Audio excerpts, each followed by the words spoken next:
Nexi 300 zo'ridan bo'lsa haydab boraman deganlar uchun, narxi suv tekin bo'lsin deganlar uchun 21-yil kraskasi top toza, polniy shumka bo'lgan, 4 ta yaxshi yumshoq balonda, Magicar pulti bor, mashina ideal holatda turibdi, motor, korobka, moylarni almashtirib qo'yganman, tonirovka rashenalari bor, metan gazlari bor, ko'p turibdi dedilar. Mana shumkalari ham yaxshi shumkalar qilingan ekan, osvesheniyalar yaxshi, chexol, metan gaz.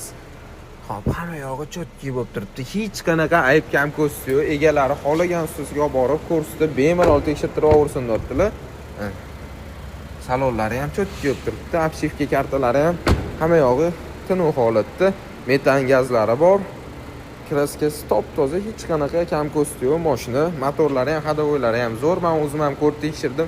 Yana o'zingizlar ham ko'rib tekshirib olasizlar. Suv tekin kanaldan olib, maza qilib haydayman deganlarga $8790 berib yuboramiz. Qo'yilmisizlar?